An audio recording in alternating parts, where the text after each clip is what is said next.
Hello, everyone. Welcome back to this new episode of Karate is Dead. I'm your host, Duval. We have a special guest in the dojo today, Carlos Del Valle. He's a fellow New Yorker and a longtime martial artist, and we'll get an opportunity to talk about his skills and his training. But today's show, we want to explore beyond your base. And what do we mean by your base? This is the we want to explore for those martial artists who have a base art, let's say whether it's karate or whether it's kung fu or whatever it's Brazilian jiu-jitsu, and you've been training a long time, how training in your art, how training in your art, your base art, and you exploring other arts to complement what you've already been trained in for a long time. So we're going to be focusing a lot on the technical evolution of several arts and the mindset between the traditional and the modern combat. All right. So let's just jump right into this. Good to have you once again, Thank Carlos. you, sir. Thank you, sir. Awesome. Right. So growing up in New York City, and I think we're about the same age. And uh, what was your draw, or what was the thing that kind of led you into this martial arts community? The main thing that drew me in was my mother taking me to see Shogun Assassin. I know, I remember Sugar. When I Oh, was it's a one of my kid. favorite Yeah. movies. Yeah. So, everybody always says Bruce Lee, Bruce Lee, Bruce Lee, but to me it was the Shogun Assassin. Right? That was the movie that did it for me. And to add a little sprinkle in there, Five Deadly Venoms. That's right. That's right. That's right. I You don't know if know? you remember back in the days, Channel 5, um, Yes. 3 o'clock on Saturdays, that was the Kung Fu movie time Yes, sir. in New York City media. Yes, sir. But yeah, definitely for sure. I mean, that was good times. And, So and then everybody went outside to try what they just saw on TV. exactly right. We didn't know what we were doing. We were just moving our arms and kicking up our legs. But That's good. that was the humble beginnings for a lot of, I think, kids growing up in New York City.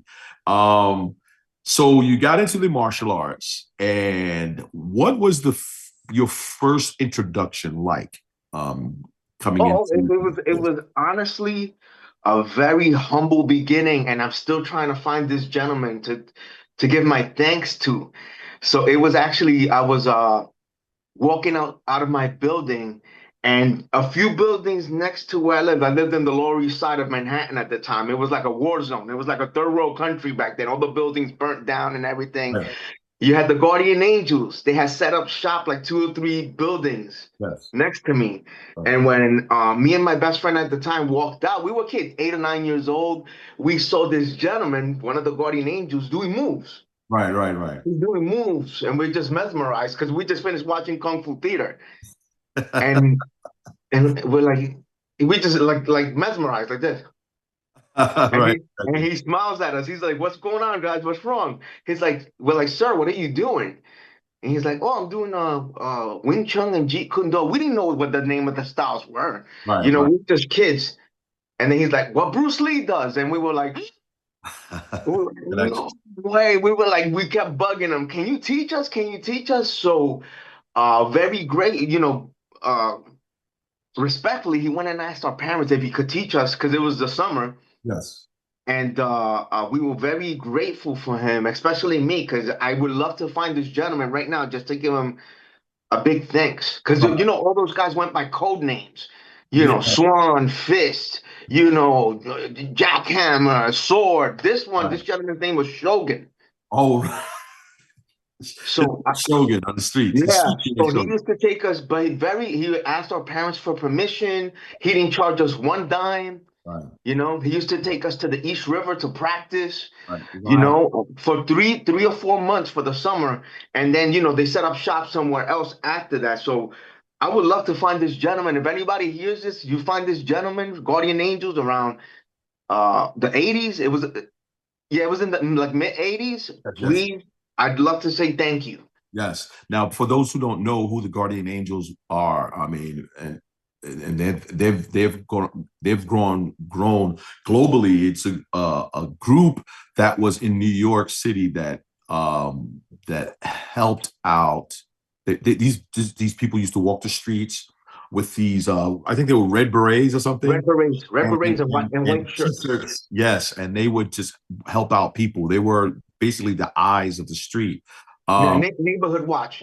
yeah, they're basic. Yes, exactly. Better term. They were in the neighborhood watch, and they went from New York City. I think it was Curtis Lewa who started it, right? Yeah, Curtis yeah, Lewa. that's correct. He's the leader. He And still is. He then still is. yeah, he still is. And this one thing, because of the crime in New York, it just blew up to a global international group, the Guardian Angels, because they have them all over the world.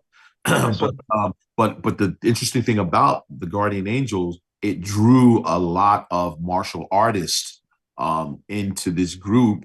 And then I think part of the program, if you wanted to become a Guardian Angel, you were trained in martial arts. I don't know if there was any particular styles or whatever. And there wasn't. Whoever was teaching something, you had something to learn. Got you. Okay, good, good. So, And they didn't get paid. That's another thing. They and didn't. that's right. And they didn't get paid. So they literally were out on the streets of New York, being the eyes and ears um, for the citizens in the street of New York, and it wasn't a paid thing. It was all volunteer service, and it was well structured. Eventually, they became well structured, and so being involved in that. And not necessarily in the Guardian Angels, but learning and getting that introduction to martial Right, right. arts. So I was never guarding it, but my teacher was. Right, right. That's what I was saying. That like Yeah, you you yeah, you were exposed to martial arts yes, via someone who's part of that. yes, Um, sir. when did you, at some point, let's fast forward in your life, at some point, where did you decide that, hey, this art appeals to me? When did you decide that now that you're starting to understand that there's different philosophies in martial arts, the one that drew to you the most and the one that you went to the most and that you stayed the longest, which art was that?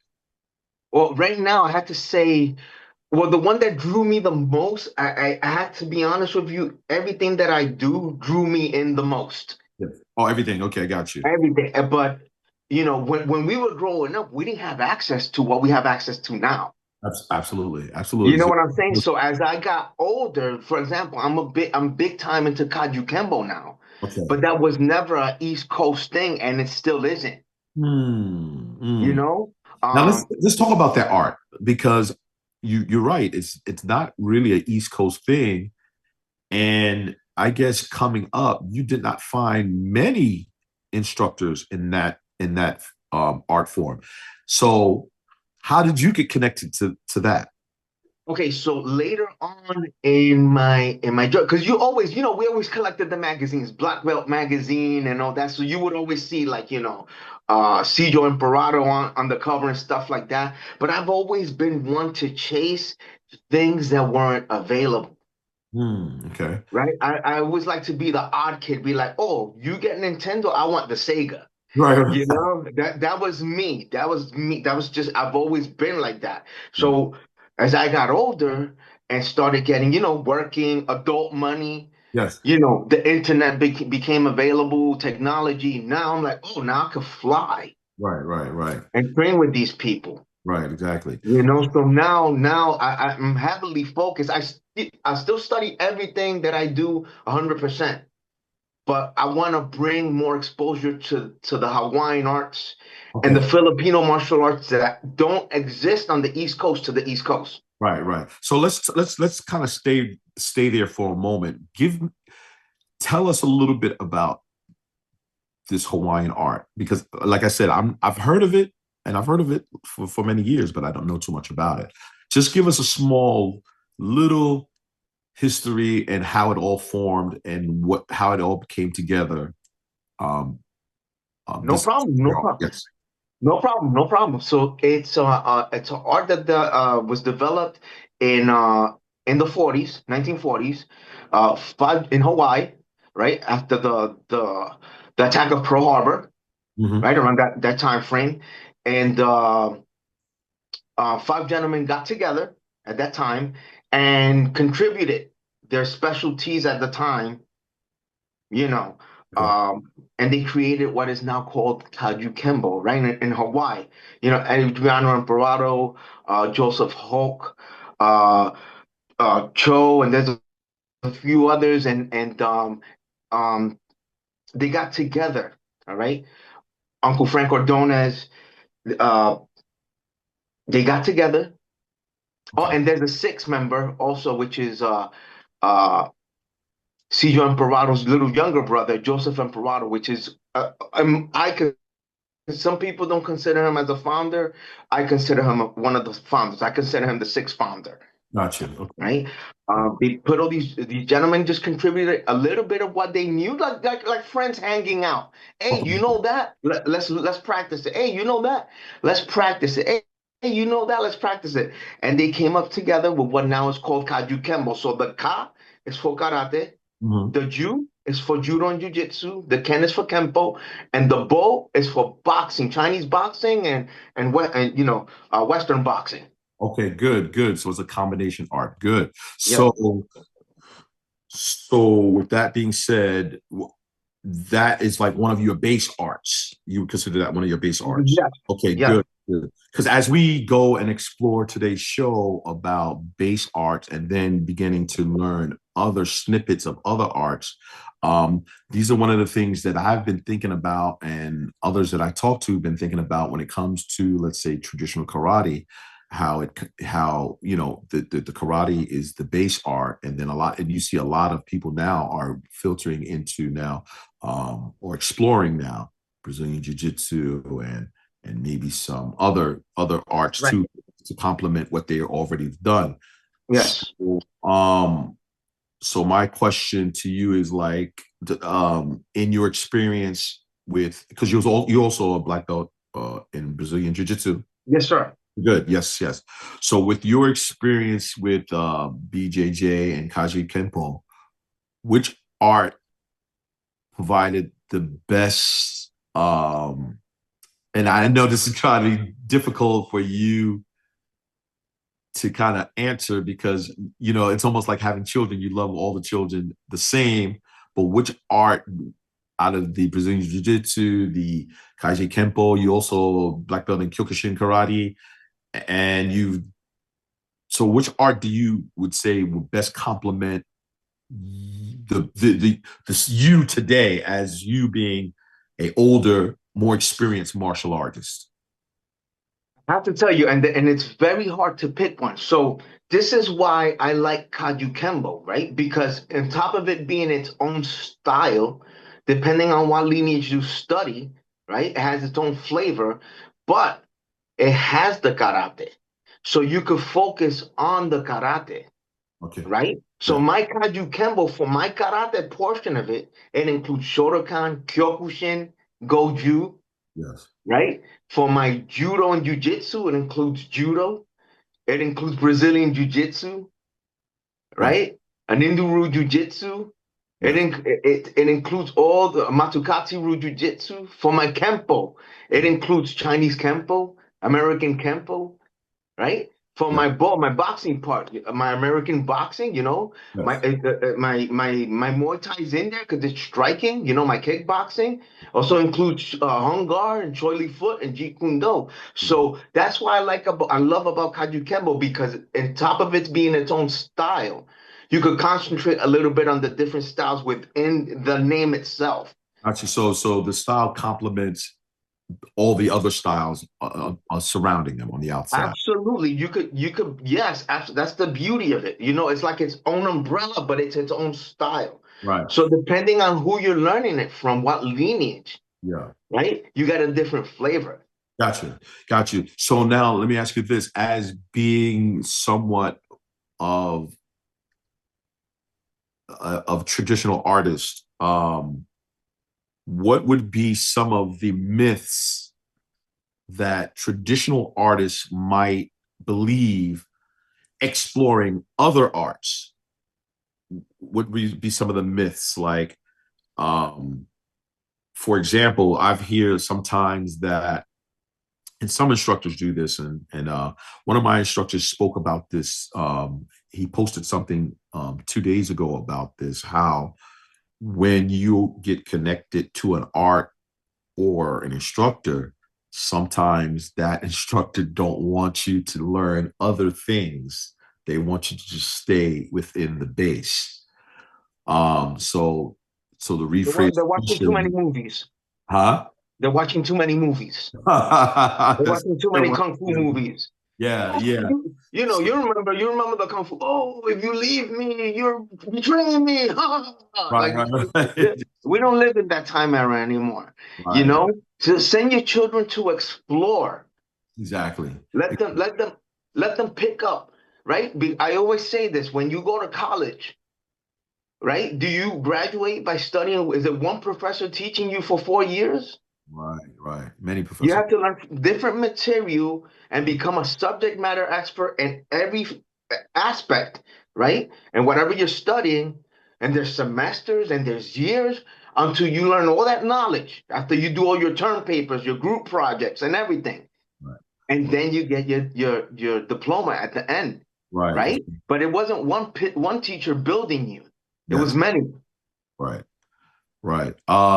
Do you think that um, when instructors do that, do you think they are afraid of what they are teaching, not necessarily the art, but what they are teaching might have holes in it or flaws? That absolutely. That's one thing. One thing.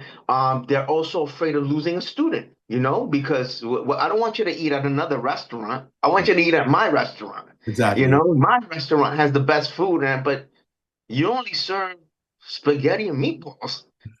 Right, You know, exactly. I want Puerto Rican food. I want Jamaican food. I want Dominican food. I want Chinese food. Right, You know exactly. what I'm saying? You can't. That's not. You know, you Right. have to. Let me tell you, my martial arts became better when I started cross training. Got you. You know, because I was started to find out that those things that were explained to me that were blocks, they're not blocks. They're not blocks. They're breaks. You're breaking people's arms. Right. You know, they're setups for throws and takedowns, but it was never explained like that. Right, exactly. So what do you so we all agreed that exploration of other arts is a good thing. At what point though? At what point in your training do you start exploring other arts? Is it at the infancy stage while I'm a beginner? Is it at an intermediate stage, or is it at the advanced stage? At what point do you think, or do you believe a student should start exploring out to other different disciplines? As soon as you get a good understanding, you know, a lot of people say when you get a black belt, right? Get a Okay, base in something, get a I, base, I get it. right? And it depends on your learning style, right?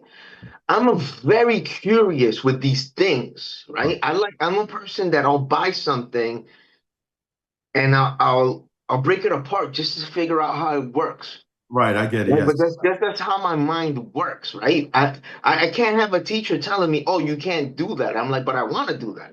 right, It right. has my curiosity. It doesn't mean I'm respectful to all my teachers.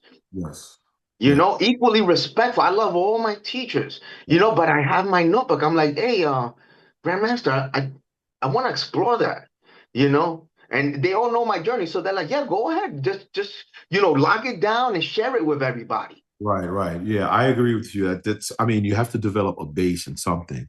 Um, and I think your learning experience will be a lot better when one develops a good understanding of their base. Right? Right, right. I think if you simply just eat at everybody's table too early, then I'm not sure if you are you get you're getting knowledge, but I don't know if it's beneficial to you, because it just think, as we talked about eating at a table, you're eating at all different types of tables, right? Like some in some instances, I think sometimes it's too early. Like if you're a beginner and then you're exploring, let's say, karate, Brazilian jiu-jitsu, blah blah blah, and all this other stuff, it might be a little bit too early. Like we talked about, develop your base first, and then begin to explore on how you can make your base better versus how you can defeat your base, right? I mean, this Yeah, is you yeah, can do that, absolutely. And then you have to take into account how things have evolved and how people are absorbing the information. yes, Because you remember when we grew up, if we were doing karate, that was it. You right, know what exactly, I'm saying? It was just karate. Now a lot of karate places, Kyokushin Shotokan, will have a grappling program incorporated right, exactly. into their program. So is that part of the base now that since it's incorporated in that school? You know what I'm saying? So it's like, at what point did you start learning all this material? Yes, So yes, you have to what Kempo 5.0, right? With Grandmaster Jeff Speakman, hmm. right? He added Brazilian Jiu-Jitsu to his American Kempo from Ed Parker's, curriculum material, That's right? So interesting. that's what it's called, Right, right. That's interesting. Um, so with that being said, as a student have their base style, they begin to explore out to other styles. My next question would be, can a practitioner ever truly return to their base, or does the exploration becomes the change of the original art? It will evolve. You It will will evolve. evolve. You will evolve as a person. Right, You right, will evolve, right? Because you have to find, since people don't see this, but you have to find your formula, right? Because we both study Kyokushin, right? And your fighting style is different than my fighting style. yeah, And we could have learned the same material, but it's just we're different people, right, right? It's like boxing, right? It's like boxing, right? Everybody learns the same thing. Jab, cross, hook, uppercut, right, right? They learn the same evasions, but Mike Tyson fights different from Evander Holyfield, right, exactly. That's right. right? And they both fight different than Ray Boom Boom Mancini. I'm throwing some old names out there because those are the people Uh, that I love. that's true. That's Hector true. Macho Camacho, right? Style. He will punch you like 30 times, pa, pa, pa, pa, pa, pa, run all over the ring, Yes, right? yes, That was yes, his style, right? And then you got Mike Tyson. He's up in your face, boom, boom, boom, boom, boom, boom. right, But it's the same punches. It's just right, a different thing, right, right? So it doesn't mean that it's wrong. It's right. just the way you took it and you made it work for you. Right. I think you brought up a very good point. And when you were talking, the first thing I was thinking about was kata, right? How the traditional karate, Shotokan Goju-ryu, Kyokushin, blah, blah, how they perform their kata. And then sometimes along the way, along this journey, you will see the same kata that you might have learned, let's say maybe 15, 20 years ago, how it looks a little bit different today. And I always say to my students is like, sometimes the reason why that happens is because the student who learned from his instructor, right, took that same material, grew up, became a master, and started to tweak and turn and tweak and turn the same base kata that suits him, you see? Because if you look at let's and we always reference the movie thing, right? The instructor was a old man, right? And that old man was Right, small, feeble, right? right, But the right. student was young and strong. There are some things that the um, older guy was doing or developed over his years because of his age and his movement and his ability kind of slowed down and he might have changed things along the way, you know, as opposed to, let's say, the younger student who's still probably doing the jump kicks and stuff like that. The old guy can't do that anymore, right? So I was thinking while you was talking about, I was thinking about the involvement of kata, how it all sometimes changes over the years. So if you look back 15 years ago, and your first level kata in, let's say, Shotokan Goju may not look quite the same. It'll look, basically the base of it will look the same, but it might get tweaked a little bit. So thinking of this is the evolution of training and cross training. What I was thinking about as far as kata when you were talking. Yeah, for sure. But So Kata, and talking about the old man, the master, right? All those styles were created by young dudes, yeah, right? They were very young men when they created those styles. It's just that the movies right? Made it seem like it's a better picture hanging in the back of the wall of an old man with a white beard than Right. the young kid that discovered the. All those guys were young when all those arts were discovered, Yeah. right? All the Yeah. founders of Cotton Kemba were in their early 20s when they founded the art, right? Some of these guys were in their 30s, right? Bruce Lee was how old? 33, Yes. right? He was a kid. All these guys were kids, but the picture looks better as an old man, Yes. with the white hair. It looks more mystical. Yes. So with that being said, so when you're cross training and you're learning from different arts, also what you're doing is because all of these arts are a lot of these arts are culturally based.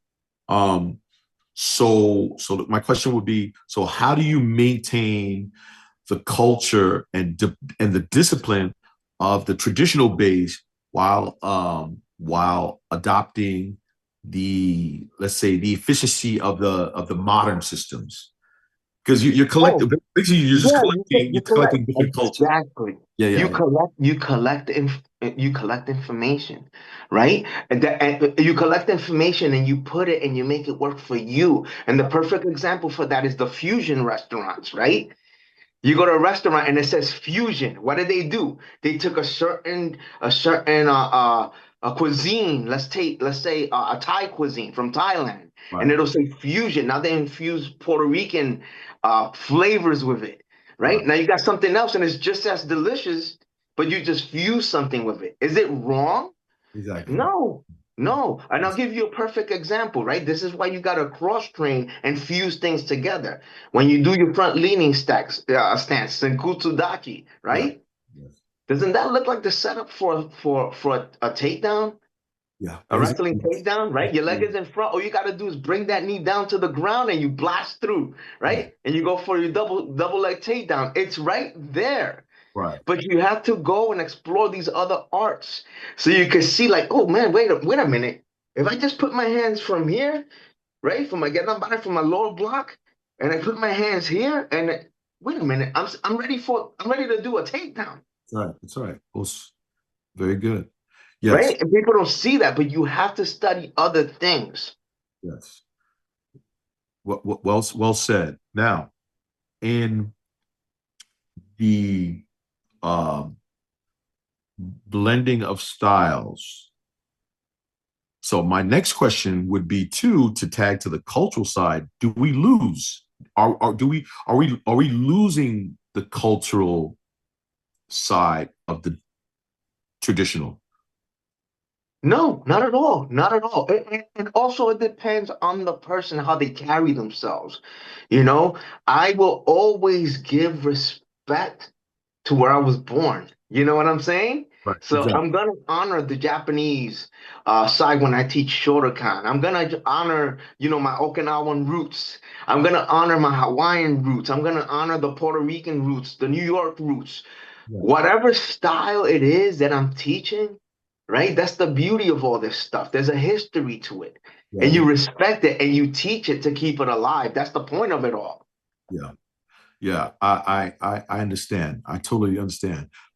So um so with that being said, how does the concept of exploring beyond the base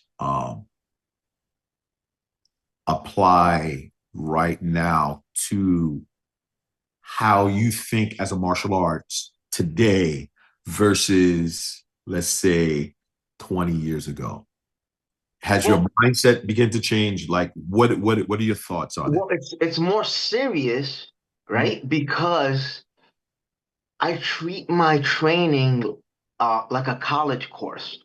mhm, mhm. I'm taking my notes. I'm interviewing whoever I'm training with. I dig deep. I do a deep dive into it. Okay.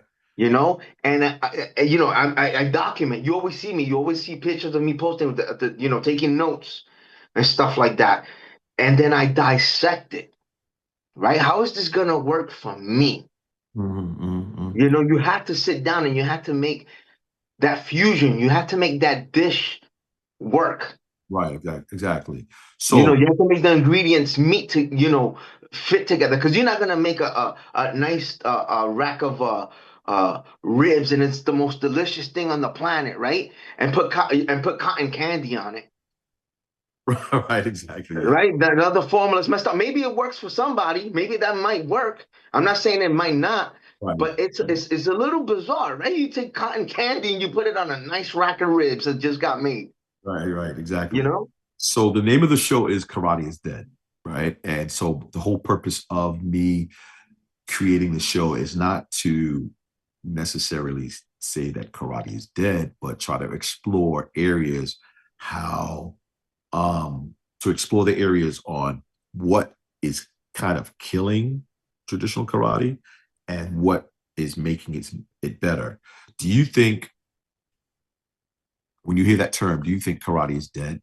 No, absolutely not. Absolutely not. But it depends how you're selling it, How right? so? It depends how you're presenting what you're teaching, How so? right? Because right now in New York, the big hitters right now are Brazilian Jiu-Jitsu and Muay Thai, right? If you don't have one of those schools, if I opened up a Shotokan school right now in New York, right next to where I live, I won't survive. Hmm. I won't survive. I could give lessons for free and nobody's gonna show up. Hmm. And that's the truth. That's the truth. And a lot of places are like that too, right? And that has to do a lot with, a lot of different martial artists, martial art styles mocking karate. They're like, oh, that's not gonna work. That's not gonna work. That's not gonna work. Right. Yeah, I know. There's a lot of that. Um, and so I think And the other side to that is if you yes, have something like Kyokushin, yeah, right? A lot of people won't go either because we hit hard. yeah, So true, you got that's the other part to it. Oh, right, it's too hard. And that's what attracts a lot of people to Brazilian Jiu-Jitsu because even though we do throws, yeah, right? It's not heavy. It's not heavy like a judo school. right, exactly. I think Because I invite people all the time, because I want to practice my judo and my sambo. Hey, let's go over a few throws. No, no, I don't want to be thrown. I'm like, well, how the hell are you gonna learn this? You gotta be thrown. exactly. I think you brought out a good point by saying that when I talked about the term karate is dead, how it's being presented, how it's being packaged, Right, right? right, I think in some areas in the traditional arts, some groups or schools or what have you, instructors have gone off the charts. Now you're starting to see gymnastics and karate. You're starting to see all this other extra added stuff. Like you mentioned the ribs with cotton candy on top. Like you look at it and it's like that doesn't make any sense, you know? Now, can it work? It might work for you. That might be your formula. You see, I'm not saying that that's wrong. Maybe cotton candy on your ribs for some reason works. Exactly. Yeah. But I mean, I think that the um I think when we talk about blending of the arts and exploring other things, I don't know the formula of karate and gymnastics is going to work, right? No, but you know what? Gymnastics is a great attribute for your physical overall being. So, Right. but I tell my students, keep doing gymnastics. That's great for your body. But at That's a a good person thing. at a person who's 50 years old, I don't think somebody's doing somersaults in their kata. So but my argument is that that these are some of the things that the others are looking at, and that's the fuel for them to point the finger at the traditional side and say, "Oh, that doesn't work." Right. You know? But I've been noticing over the past couple of months a trend starting to happen. Now, what I'm seeing is or hearing is that people are now saying, "Okay, karate is something. There's something to this thing now, because look at this person. Look at this person. Look at this person who's fought in on the UFC fight circuit, and Right. they're making connections now to the Right. traditional. So Right. again, as we talked about how it's presented, I think that instructors need to open up the veil of this level of secrecy in karate, right? Right. You know, Absolutely. like the interpretation of kata, right? Begin Right. to open that up a lot more so that students can now make a connection to, let's say, low level kata like taikyu kusona ich, taikyu kusona ni, Right. and say, oh, this is not just prearranged movements. This is actually techniques that could be used in a situation. 1,000%. Yeah. 1,000%. I have a little series called Connecting the Dots, right? The bridge the gap between traditional martial arts and more modern grappling, like Brazilian Jiu-Jitsu. And I show you how to apply moves from the kata into matches. Okay. Okay. Good. So tell us a little bit more about that. Yeah, there's a few episodes out there that I have, and I show you how to do that, and for example, from the opening bow, right? When you bring your arms like this, right? That's your first wrist lock right there. That's right. Okay.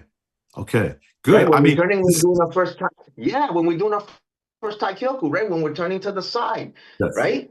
This move right here as we turn, that's a Philly shell, Gotcha. Okay. Very nice. right? As Yes. we're turning, that's not a block to this guy coming over here, right? You Right. just did your wrist lock, you did your Philly shell, right? That's a hammer fist going into the side of the person's face as you're turning and facing that direction. Exactly. Bam, Right. right? Exactly. And that's just in the first 2 or 3 moves. We haven't even done the kata yet. That's the Right. beginning. Exactly. And people don't see that. They're like, you know what? I never thought of it because you didn't cross train. Your teacher told you not to cross train. So you didn't see these things within the kata. Yes. Gotcha. That's very interesting. And again, as I said, that I think what needs to happen for traditional karate is that we need to now begin to open up the door, open up the encyclopedias, as once my guest coined it as kata being encyclopedias. We need to begin to open up the encyclopedias to Exactly. share that information. Exactly. So you have people that just do kata, but they explain it at like elementary level, kindergarten level. Right, right, You need to find somebody that explains it at a college level. right. And you know what? I think the reason why that happens too is because that instructor grew up in a system where his instructor didn't share the information. He just taught the movements and did not share the information. Oh, So, not yet. They just didn't. They don't know. They don't know. and that might be the case too. That might be the case. I believe at some point somebody knew something, but I think it was not quite shared. I think it just became a stop point for promotion. Hey, you got to learn Taikyoku's on the itch for your next color belt. This is it. Learn these 18, 20 moves and you're good to go. But nobody ever backtracked and said, okay, this is what you're doing in the first position. Exactly. So you This is know what what? you're I'm gonna doing. tag you in a few of my videos. You might want to add one onto this episode just so they can see what I'm talking about. Yes, yes. That's very interesting. And I think at that point, once we begin to open up the veil of that type of training, then karate or traditional arts like karate will be looked upon a lot differently. Right, right, right. A lot. Well, a lot of things that stops people from learning karate is that people mock it. Oh, kata silly, kata silly. Kata is just another version of a more poetic version of shadow boxing, right? Right, right, right. People are silly, throwing their hands, up in the air. Yes. What, are you fighting a ghost? Right, right, It's like, it's the same thing. It's just a preset pattern, but right. there's things going on in there. That's You right. know, wrestlers, they also do the shadow wrestling. They're Right. all over the place, hitting the mat, shooting, doing things. There's nobody in front of you, So that's their form right? of.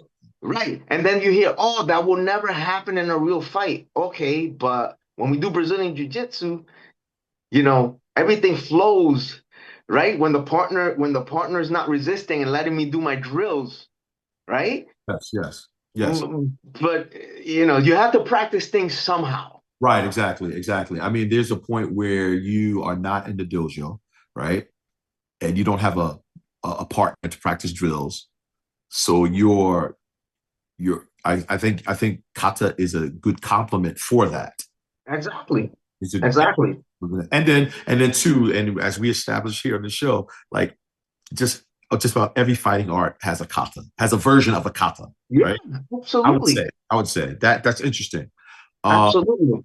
um, If you're doing boxing and you have a 20 count combination, yes, as your coach is holding the pass, that's a kata. that's a kata. That's a kata. That's Yes, a kata. these are some of the things that probably again that needs to be revealed and shown to students to our students so that that knowledge can get continually passed on because we're Absolutely. we're the old guard now, right? We're Absolutely. literally we're our masters 20 something years ago. We're Yes, living sir. that today. We're the modern Yes, day sir. Yes, masters, sir. right? Yes, sir. So if we're not passing that information to the next generation at some point, this thing is going to get wrapped up Yes, sir. Yes, and sir. buried, right? Yes, sir. Well, So, a big thing is that people mock what they don't understand. It's easier to make fun of something instead of going, "Hey, sir, will you be so kind as to explain, what that is and how you did that, but and why you're doing it?" But they rather make fun of you, yeah, yeah. right? Of course, and you know how it is. What they don't understand, they mock, right? So It's just easier. yeah, it's easy to work to go down that road, right? Um, so let's go back a little bit to this question that I had for you. In your view, what is the most understood aspect of Kaji Kembo um, hybrid nature when people try to categorize it? Basically, when they look at it, what is the most misconception? Um, what is the one of the things that they kind of mislabel the this particular style? Because it's comprised of a lot of styles, right? Right, right. What Well, is the, in what the, is in the the one thing? beginning, What is the one thing that they often say or like, I don't know, like let's put it here. Oh, let's put it there. Let's put it at this. What is one of the well, things that they so often the talk about? main thing, and this is out there already. So I'm not making it up. Right, There's right. this wonderful books. You can follow one of my teachers. Grandmaster Mitch Powell, Yeah, Professor David Tavares, Great Grandmaster Jason Groff. They're out there on the internet and provide wonderful information with these arts. right. Um, One of the misconceptions was these kids were they masters?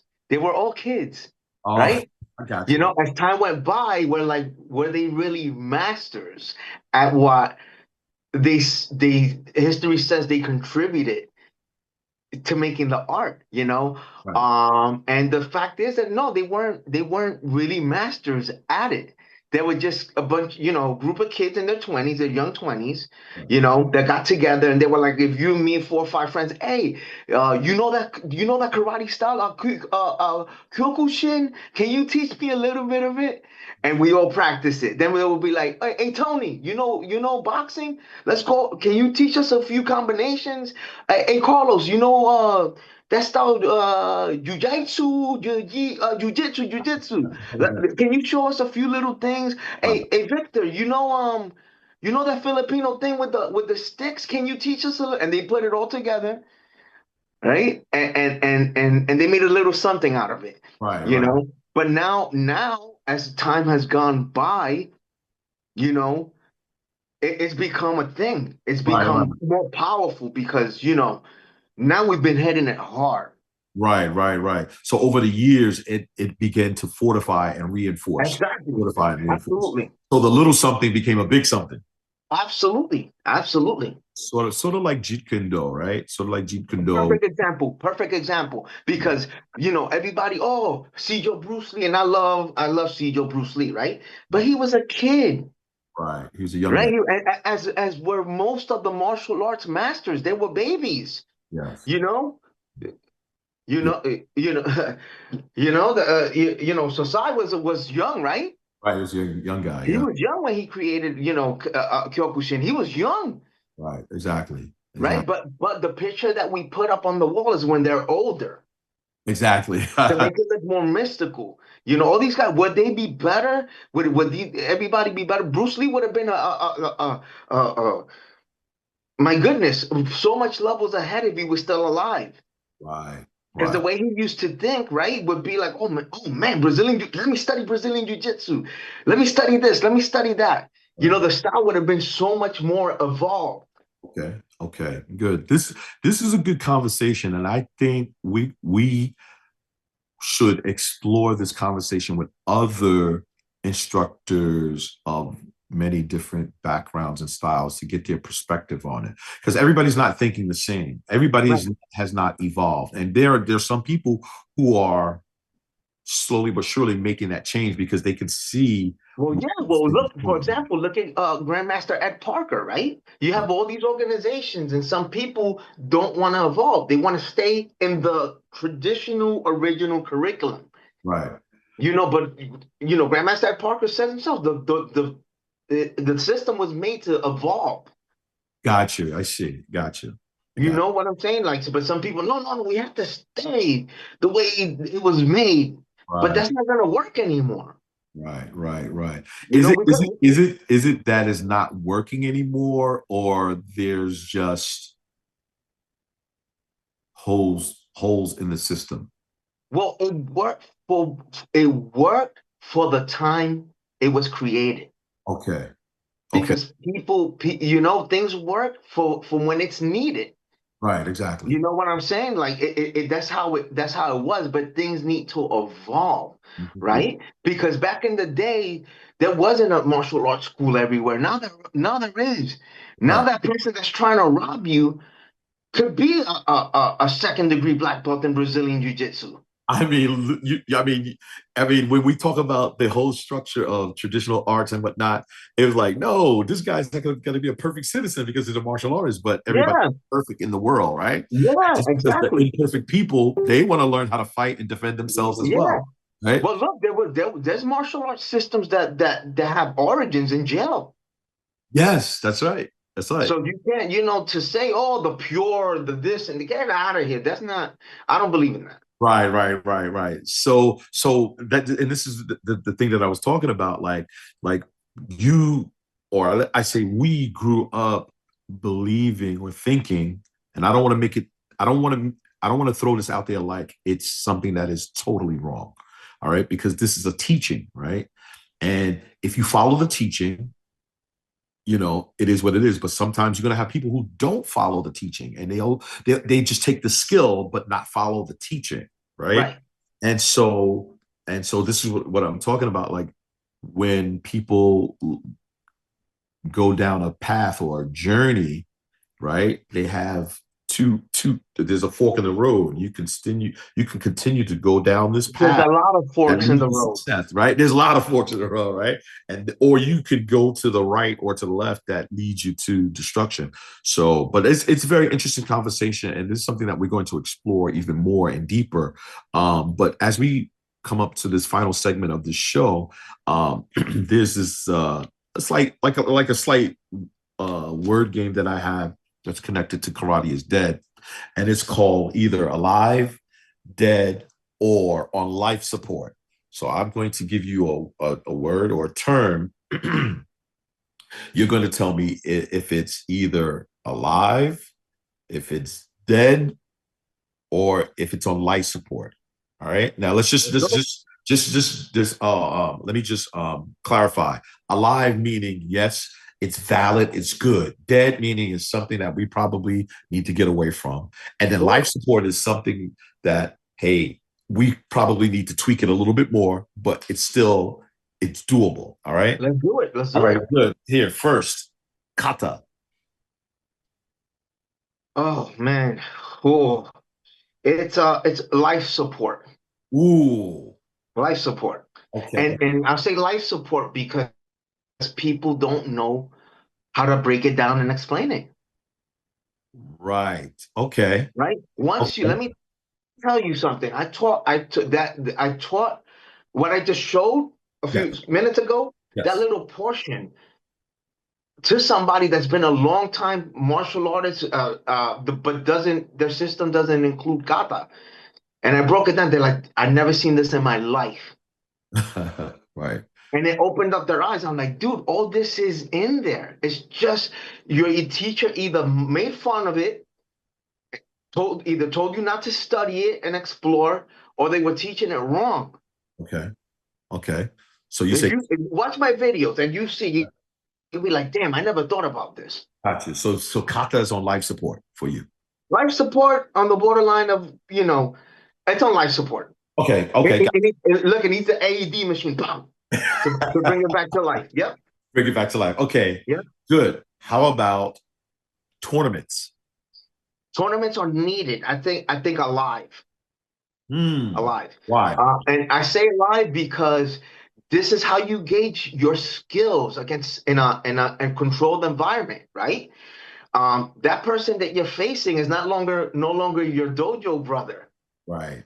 right? They want to kill you for that $5 medal. Right. Exactly. What other better way to test if your skill sets, what you've been spending so much money on, works?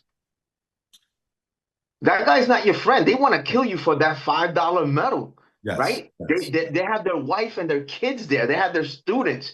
They don't want to lose. This is where you actually get in there and you show what you got. Got you. Okay. That's fair. So you need the tournament scene. You need the competitions. Okay. How about tradition? Tradition is very important, right? Um, like my one of my Kaju Campbell teachers, Grandmaster Nathaniel Ortega, says, evolve while honoring the roots. Beautiful.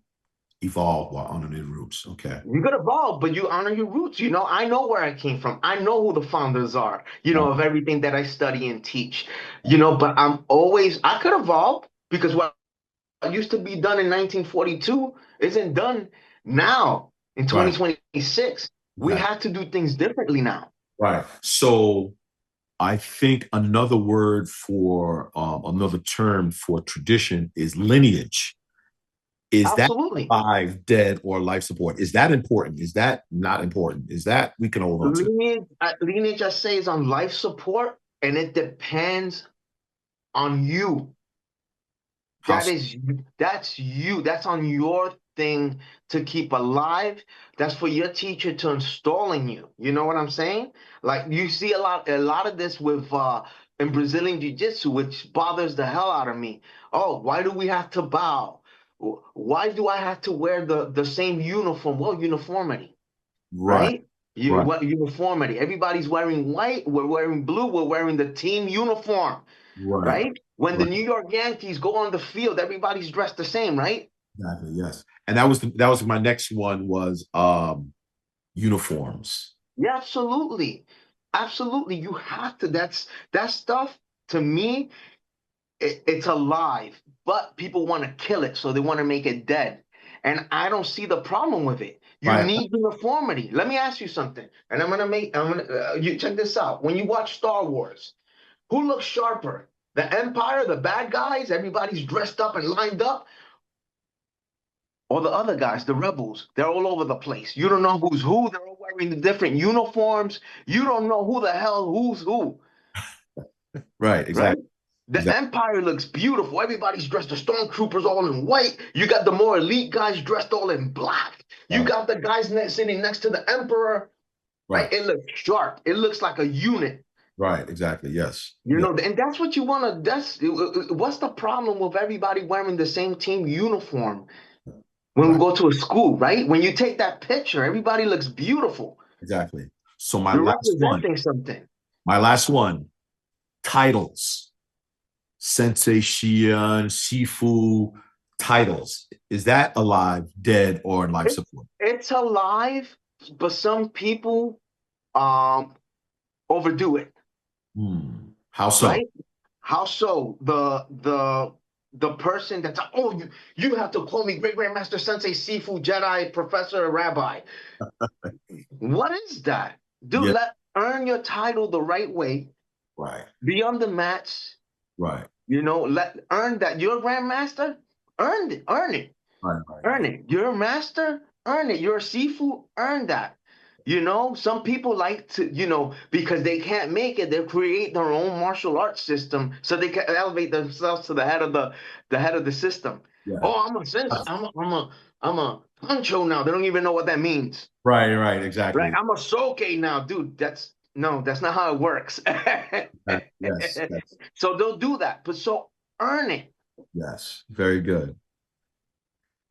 Carlos Del Valle, thank you so much, brother, Yes, sir. No problem, for sir. imparting your knowledge to us. And we will definitely going to have you back on because we want to deep dive the exploration of the cross training. We didn't even touch on some of the stuff that you've already been having in practice and teaching in New York. But we want to return you back and do it all again. Maybe we could do Thank a you, sir. panel with our mutual friend, Yes, sir. Kevin Pereira. Yes, sir. See, Kevin's a beautiful person to learn from too, I right? know. Hachi, Kevin. So this is one guy that I had to appreciate because the way I met him was people were mocking him because he was so young. I know. I But remember. I'm like, he knows his terminology. He knows his material beautifully. Right. You know what? While you guys ridicule him, I'm gonna learn from him. Yeah. And Yeah. now I'm a fourth degree black belt under him. The guy is phenomenal. Yeah, he is, and we're definitely He going earned his to. title. Yeah, we're definitely going to get him on the show. And as a matter of fact, I might create a show with you and him on it, and because you sound so much like him, like the way your mannerisms and whatnot. You guys could be like blood brothers, man. Yeah, yeah, no, and we are, and it's beautiful because I'm his Brazilian jiu-jitsu teacher, right? And I teach him Filipino martial arts, right? So he's so humble that he will be like, please teach me that. Yes, yes, very good. You're my teacher now, and Yeah. vice versa. And that's how it should be. That to me is a real master. Right. Well, it's very good. But thank you so much for participating in this Thank you, sir. show. And again, we're going to have you on. All right.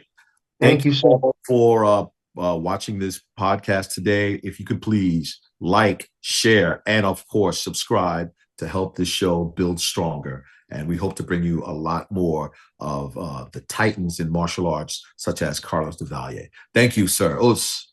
Boss, Thank thank you. you, sir. All right. Much respect to you. All right.